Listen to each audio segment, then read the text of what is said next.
Hey, welcome back to another video. Today I'm going to be talking about the Steam Deck. I had it for about 1 week now, and I just want to give you my impressions on it. Just know that the recording didn't go as well as I wanted it to. I shot it a bit wide, and when I punched in, it got pretty blurry, and so I was considering scrapping this video, but I decided just to go through with it, just to give you my kind of my early impressions on how I felt about the Steam Deck. I'm very impressed by this thing, right? I think a lot of people are, and it's for pretty good reason. Just immediately as picking it up, you're just like, wow, thing is pretty freaking cool. You should note though, my last handheld was a Game Boy Color. It's been a while since I had something quite like this. And so yeah, I have the 512 gig model, and I've been having a lot of fun with it. Like, my use case is not the greatest because I'm at home all the time, but it does give you kind of a nice little break from your computer and go lay in bed and play it. So like, let me just talk about how I kind of feel about using it, kind of the ergonomics of it, all that kind of stuff. I do have pretty weak damaged wrists just from some things with the boxing bag and not proper hand attire I did ages ago, and it has damaged my wrist since then. So when I am using it for prolonged time, I do get a lot of wrist fatigue, and so I do use a small pillow to prop it up to help hold the thing. And that's only really with laying down and holding it above you. The joysticks are really nice. Like, there's something about them, like when you touch like the surface of the joysticks, it has a really nice kind of soft feeling to it. It's, I don't know, I'm like actually have it in my hand right now as I'm playing with it. One thing that was tough for me are the triggers in the back, just with how I grip the device. I can't quite use the triggers very well. It is kind of weird because I am a guitarist, and so my grip strength shouldn't be that bad, and I should be able to easily press things while your hand is curled because I do it a lot. But for some reason, my pinky and ring fingers, they're just not great at just pressing these triggers without my hand like lifting off of the controls. So it is one thing where if I ever do have to use them, I do switch down to my middle and ring finger to get those back triggers on the grip. The device is nice to use. The buttons on the side, like the B button, it is like those, like the face buttons, they are a bit to the edge of the screen, and it's not really an issue until I played Yakuza and I did karaoke, and you have to press the buttons pretty quickly, and that became a problem there, where I'm like, okay, if I was going to play Yakuza again on this, I would have to remap a lot of those mini games, because yeah, that B button is really close, and if you are pressing those buttons very quickly and often, I could see that being a problem. The trackpads, I know a lot of people commented and they say, you know, a lot of people talk about the trackpads. I don't really have anything to say about them. I barely use it. The only time I really use them is when navigating kind of like the Uplay launcher, the Ubisoft Connect launcher, or like the Epic Games launcher, or the desktop mode is like the only time I'm really using the trackpads. I don't have much to say about the battery life. Where one cool thing about it is when you have the on-screen stuff, you do have nice estimates on how long your battery is going to last, and you can do quick adjustments with the FPS by, like, you know, limiting it to 30 FPS, lowering graphics, any kind of stuff like that. You can do that on the fly and know that, okay, your battery life went from having only an hour of usage left, and now you have 5 because you like lock the frame rate and stuff like that, or you know which games are going to work better or not. The overall gaming experience has been, it kind of like every time I play a game, it blows my mind. I wish I recorded more variety of games, but a couple of them, one of them mainly, Mountain Blade 2 Bannerlord, that it blew my mind. I wish I got gameplay of it. Maybe I'll get it next time. Let me know if you want gameplay of that. It blew my mind playing it on a handheld device. I remember playing the first Mountain Blade on a really crappy laptop at a resort when we went to go to like a resort, and it's like with a family laptop, and it barely could run that thing. And then I had Mountain Blade on the Steam Deck with the 200 units on the screen at the same time, all just like going at each other in melee combat, and it blew my mind. It was just like, wow, I'm like, I can't believe this is a thing. playing Witcher 3 on this.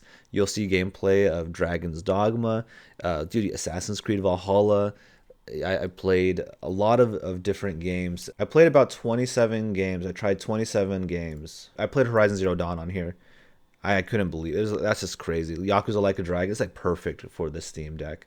Witcher 3, the Aperture Desk job. Borderlands 3, unfortunately, it was working and it was really fun. I couldn't, when I was recording gameplay, I could not get it to work. It crashed twice straight to desktop. And I could not get it to work for the life of me. And I was already pretty tired by then. And I was like, I need to, I need to stop recording this and go do something else, because the seated position I was in was not optimal. Like I do want to change a lot of things if I do make another showcasing the Steam Deck from a top-down view. I had a hard time remembering what controls were. I could barely kind of see the screen with how I was viewing it, and it was a very uncomfortable position to be playing in. So I definitely want next time to get in a much better position, because I was like sitting like there for an hour recording gameplay, and I actually got kind of carried away with Dragon's Dogma by fighting a dragon, and that went in way longer than it should have.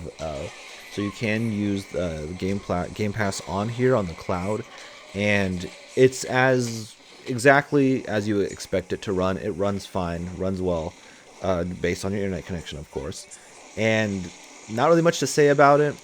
It's cloud streaming, so it's not the huge thing. I really do hope Game Pass somehow finds a way to be on this device. That would be absolutely game changing. Yeah, really impressed with the device.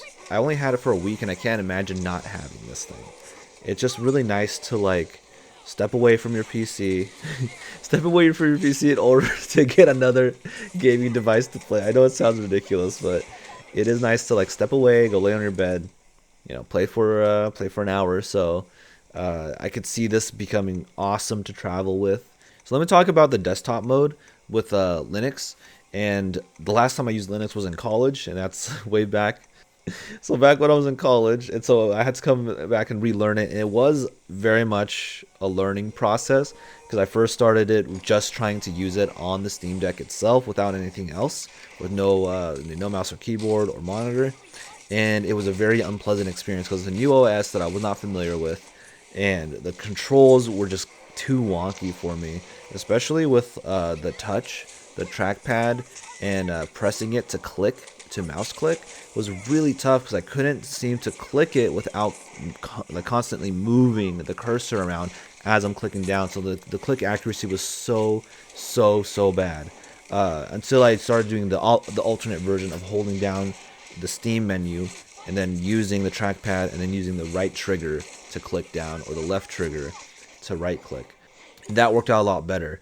But what really I will recommend is you do have a kind of a workstation ready to go for this, where you got a dock, you have your monitor, mouse, and keyboard, because it is a full-on PC, and it's so much easier to learn Linux and to navigate first that way. Because even now when I go in desktop mode, I do know more of what's going on. It's still really hard to use the on-screen keyboard. I don't find it really that great in desktop mode. I'd much prefer putting in a keyboard. So if minimum, get some kind. I haven't tested the Bluetooth on this, but it's a PC. It should work. Get like a Bluetooth keyboard. Get something, because if you don't have a way to type, it's really awful trying to change file names and get stuff to work. Because with Epic Games, if you're bringing Epic games over to your Steam Deck from your PC, they don't have an integrated verify files, locate game installs. At first, I was super overwhelmed by Linux's desktop mode, but once I had my setup going, and I brought in a little side monitor and 2 keyboards, 2 mice, and it got a lot better. And I started to learn it a lot more and how kind of Linux works, and kind of getting refreshed with how like that shell operating system was that I used to use back in college when I started with computer science, before majoring out of that. So let me talk about the fan, because I know a lot of people on like Reddit, on the forums, are talking about the fan and fan whine. I haven't had really an issue. It is loud. Yeah, it's definitely loud when it gets going, but the speakers and where it's faced, the fan blowing up from the top, and then you have your two front-facing speakers. It's not really an issue in order to hear the game at all. And I do not think mine has the high pitch, or I just don't notice it. One thing is nice, the device really doesn't get hot on where your hands are. It will get warm on the back plate, right where the Valve logo and the fan, where all that stuff is, all the good stuff is. Yeah, but besides that, the devices, I've been holding it this entire time as I'm recording. It's just really nice to hold. Really fun device. It's just a really cool device. And I am really looking forward to taking this out in the world. It's pretty cool. It's like a PC in your pocket outside of like taking a laptop or something, but not needing to like, hey, you take a laptop, but you need to bring your mouse with you, or like, oh, you need to bring your controller with you if you want to play games on it. Now you can just bring your device and there it is, right? And if you needed to do stuff on a desktop, I mean, you have that mode available, and so it's not like completely separated from you at all. Yeah, really exciting time to be a PC gamer here, as it always is. I've been PC gaming for so long. There's no better way to do it. Now we kind of have our own console, which is just really cool. We don't really have to buy any extra games for it. We already got everything. And the only thing that makes this thing better, Microsoft and Valve keep shaking hands. I mean, they brought on the cloud gaming on this, so like they're only a couple more steps away. Well, probably a lot more steps away from bringing Game Pass on this thing, and that's my ultimate wish, man. This is the only thing that'll make this device better, is getting Game Pass on this. All right, so that's going to be it for me for this. A very basic impressions, not really that planned out, very podcast style again. Let me know if you guys want to see any games. Let me know if you want me to put my in the description. I can put the list of games I own on Steam, so you can see if you want me to test any games to play. If you had any questions for me, hit me up in the comments on anything you would like to see me do with this thing, or any questions that I've had, like of my experience with it. I'll be continuing to use this thing. I did buy Tiny Tina's Wonderland on EGS, and I will be trying that out on the Steam Deck. You let me know if you want to see any update on that game, or on any other games coming up, or if you guys wanted to see how cloud gaming is on the Steam Deck. It's pretty much just cloud gaming. But yeah, that's gonna do it for now, guys. Let me know what you think, and sorry about the blurry video. But yeah, I'll do better next time. All right. So until next time, guys. Later.